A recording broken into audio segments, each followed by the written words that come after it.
The judge had already uncapped her pen. One signature would dissolve everything Edmund Reyes had built over 22 years. His company, his reputation, and the foundation he had established in his late son's name. Across the aisle, the opposing attorneys were already exchanging the quiet, satisfied glances of people who believe the outcome has been decided. They had not seen the woman walking up the courthouse steps. She was 31 years old in a charcoal blazer, carrying a single worn document folder against her chest. She walked without hurry. She walked the way people walk when they know exactly what they are carrying and exactly what it will do when they place it on a table. Her name was Isabel Fontanilla Reyes, and 20 years ago, a social worker had written 4 words in her case file that she had never forgotten: unlikely to thrive. Recommend institutional placement. Before we go deeper, type 777 in the comments and tell us where you're watching from. If stories about unlikely courage and long-earned justice move you, please like this video, subscribe, and turn on notifications. You will not want to miss how this ends. Edmund Reyes had never planned to become a father twice. He was 53 years old, a civil engineer from Pampanga who had come to Canada in his late 20s with a structural drafting certificate, $200, and a belief his father had pressed into him like a coin: build things that last. A knock, buildings fall.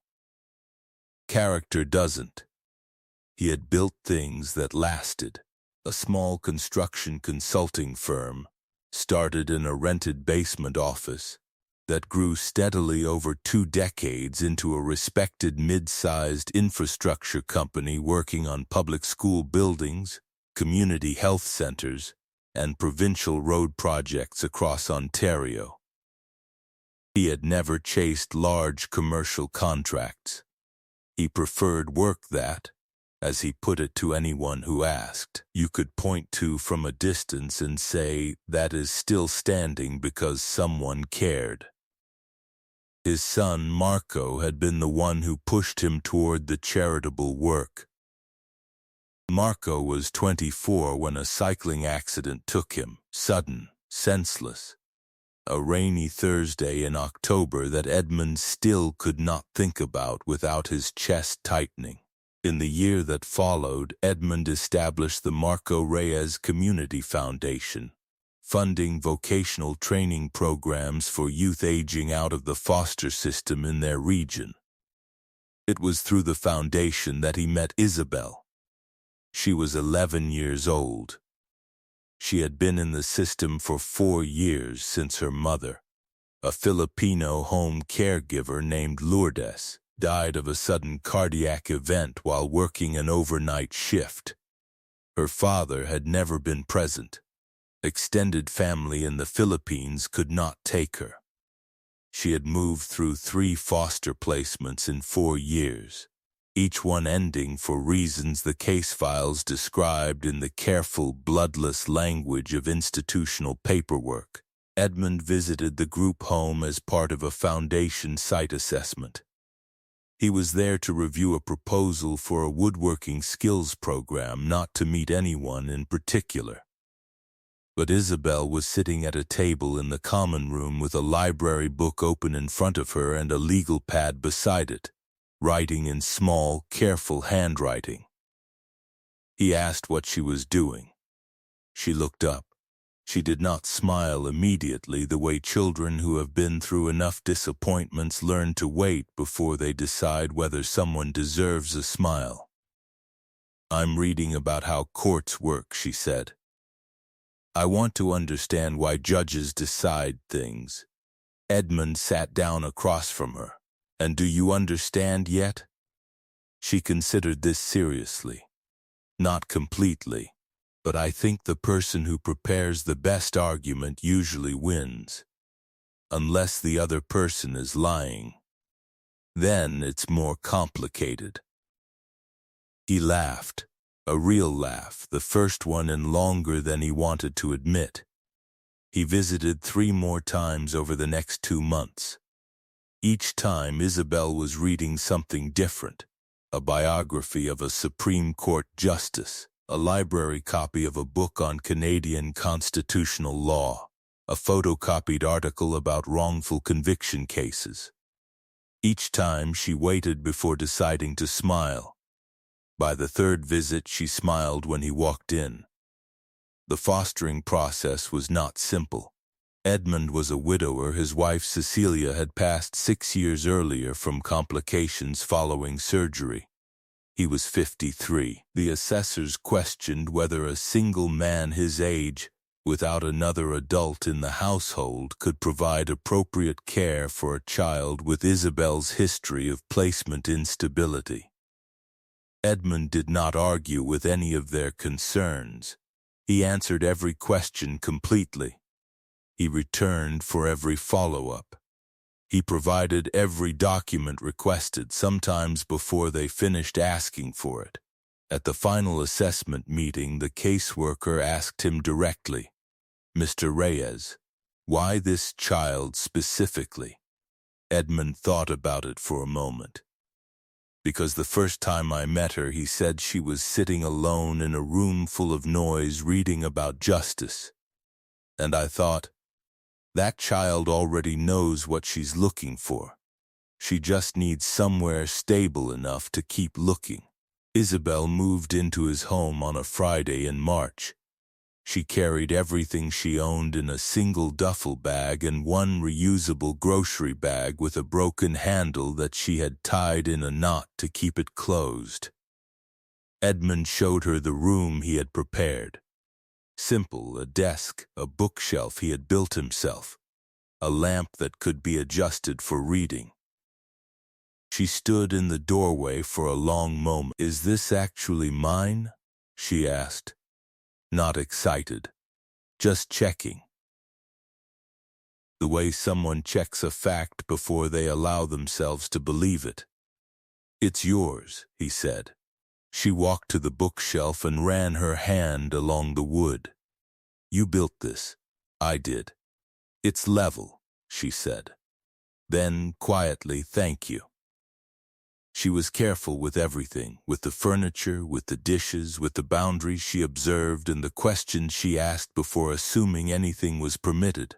Edmund understood this carefulness for what it was. Not timidity, but the hard-learned precision of a child who had been wrong to trust before and was now calculating very carefully whether this was different. He gave her time. He gave her consistency. He showed up to her school interviews and her library events and the single awkward school play in which she had one line and delivered it with the concentration of someone arguing a case before a tribunal. His father's words, "Build things that last," took on a meaning he had not anticipated. On the 1-year anniversary of her moving in, Edmund placed something on the breakfast table before she came downstairs.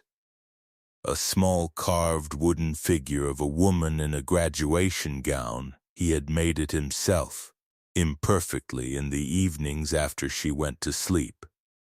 Beneath it, a folded note that said, "The house is yours as long as you want it. You don't need to keep checking." Isabel read the note 3 times. She folded it and put it in the front pocket of her school bag, where she carried it for the next 7 years. She studied law at the University of Ottawa. She articled at a mid-sized firm specializing in corporate and institutional accountability cases. By her late 20s, she had developed a particular reputation: quiet, methodical, exceptionally thorough in document review, and absolutely without nerves in a courtroom. Colleagues described her as the person you wanted on a case where the other side believed they had already won. Edmund attended her call to the bar. He sat in the second row. When her name was called, he did not make noise. He pressed his hands together and looked at the ceiling for one moment, the way a man does when he is saying something privately that he does not have words for publicly.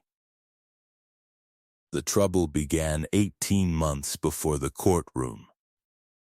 Edmund's company, Reyes Infrastructure Solutions, had been approached by a development consortium led by a man named Gordon Fitch.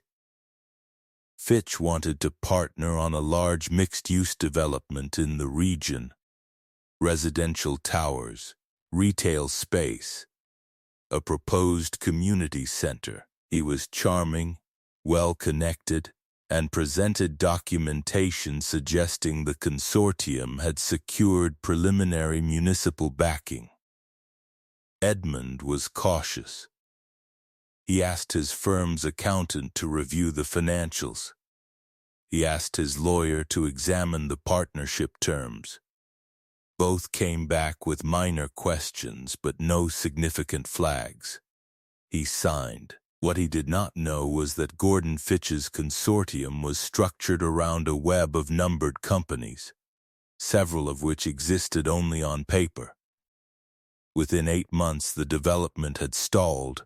Public funds connected to the community center portion had gone missing, and provincial investigators had begun looking at every entity attached to the project, including Reyes Infrastructure Solutions. The allegations, when they arrived, were specific and damaging: that Edmund had knowingly participated in the diversion of community development funds, and that the Marco Reyes Foundation had been used as a pass-through vehicle to conceal the movement of money. That last allegation, that Marco's name had been used, was the thing that made Edmund sit down at his kitchen table for a long time without moving. He hired a defense attorney. He cooperated with investigators. He provided every financial record his company possessed. But the case was complicated. The documentary trail was deliberately tangled by Fitch's structure, and Edmund's own attorney told him plainly, without evidence that clearly separated his conduct from Fitch's scheme, the court could not easily distinguish innocent participation from complicity. Isabel called him the night the charges were formally filed. "I know," he said, before she could say anything. "I'm coming home this weekend." "You don't need to, Edmund." She used his name the way she had used it since she was 12. Not Dad, never Dad, but said with a weight that carried everything the word would have carried. "I'm coming home." She arrived Friday evening. She sat across from him at the same kitchen table where he had once placed a small carved wooden figure. She asked him to tell her everything, starting from the first meeting with Gordon Fitch, and she listened for 3 hours with a legal pad in front of her, writing in the same small, careful handwriting he had noticed when she was 11 years old, sitting in a group home common room. When he finished, she looked at what she had written. Then she looked at him. "The foundation records," she said. "Every transaction, every board minute, every filing. Do you have them?" "All of it." "Cecilia's brother has been our treasurer since the beginning. Everything is documented." "And the original partnership agreement with Fitch, the one before the amendments?" Edmund went still. "There were amendments?" 3, she said, turning her legal pad toward him. "I've been reading the filed documents online since the charges were announced. Clause 7 in the original agreement limits your liability exposure to your direct investment. In the second amendment, that clause was removed. In the third, a new clause was added that creates shared liability for consortium-wide decisions." She paused. "The second and third amendments both carry your signature." Edmund looked at her. "I signed one amendment. There was a rate renegotiation in month 4. I signed that. 1 page, 1 page. Isabel wrote something on her pad. She underlined it twice.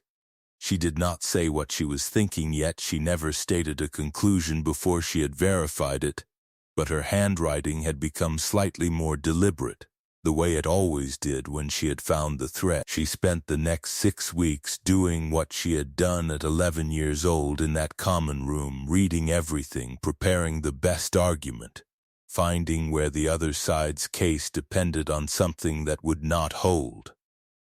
The signature on the Second and Third Amendments. When subjected to forensic document analysis she commissioned independently, showed microscopic inconsistencies in pen pressure and letter formation inconsistent with Edmund's other documented signatures from the same period. The amendments had been produced after the original signing, pages inserted, signatures transferred through a method the analyst described in clinical terms that meant, simply, they were not real. Gordon Fitch, it emerged during her parallel investigation, had used a version of this method in a previous collapse development in another province 7 years earlier. That case had been settled quietly. The documentation existed.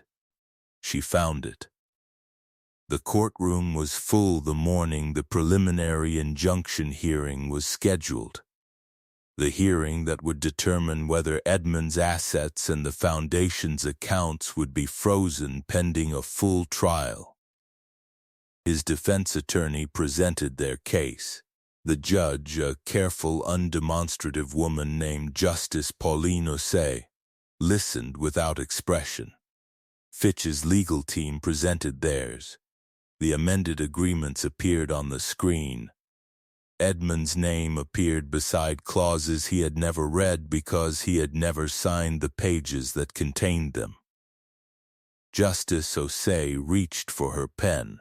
Unless the defense has additional submissions, the courtroom doors opened. Isabel walked to the defense table. She placed the worn document folder on the surface in front of Justice Osei's clerk. "Your Honor," she said, "my name is Isabel Fontanilla Reyes. I am requesting permission to present emergency submissions on behalf of the defense." Fitch's lead attorney was on his feet immediately. "Objection. Counsel has a personal relationship with the respondent, I do," Isabel said without turning to look at him.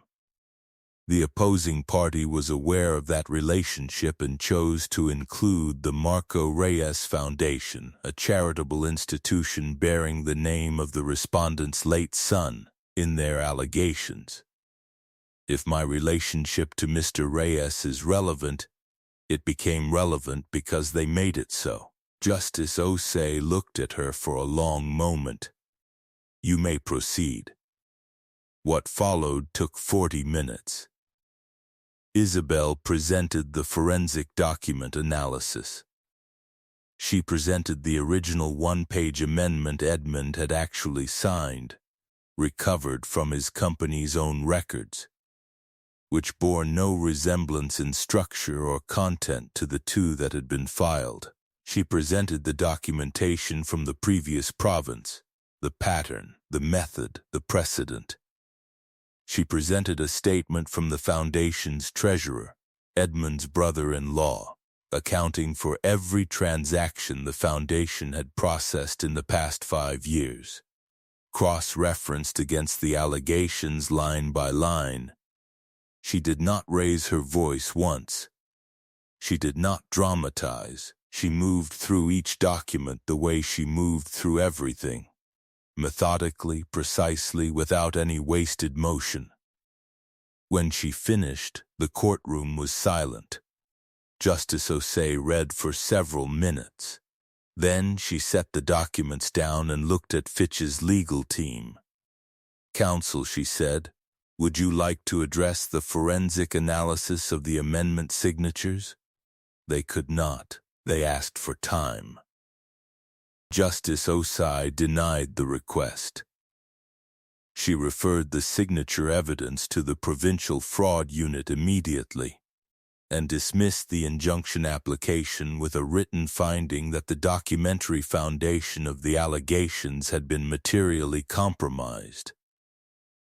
Gordon Fitch left the courtroom without speaking to his attorneys. Edmund sat at the defense table for a moment after the room began to empty. Isabel stood beside him. Neither of them spoke immediately. Then he said, "You found it. You kept everything," she said. "That original amendment was in your files. You kept it because you keep everything. Because you build things that last." He looked at her, his father's words in her mouth. She had heard him say them so many times over 20 years that they had become hers too. He stood. He reached into his jacket pocket and placed something on the table between them. A folded note, worn at the creases, the paper softened by years of being carried. "The house is yours as long as you want it. You don't need to keep checking." She picked it up. She recognized it immediately. She had carried the original until it fell apart and then written out a copy and carried that. "I still have mine," she said. "I know," he said. "I wrote a second one. For myself." In the months that followed, the provincial fraud investigation into Gordon Fitch resulted in criminal charges across 3 provinces. 2 of his numbered companies were dissolved. The community development funds were traced and partially recovered. Edmund's company was formally cleared. The Marco Reyes Foundation continued its work, that year funding vocational programs for 61 young people aging out of the foster system across Ontario. Isabel returned to her firm. She took on 3 new cases in the following year, all involving institutional accountability. She won 2 of them. The third is still ongoing. Edmund still builds things, still takes on school projects and community health centers and road work in smaller municipalities where the margins are thin and the need is real. He still works from the same basement office, now renovated but not relocated. On the wall behind his desk hangs the small carved wooden graduation figure, imperfect, slightly lopsided. Made in the evenings a long time ago by a man who was learning, slowly, that the things you build for love last longer than the things you build for any other reason. Before I end this story, I'd like to leave you with this.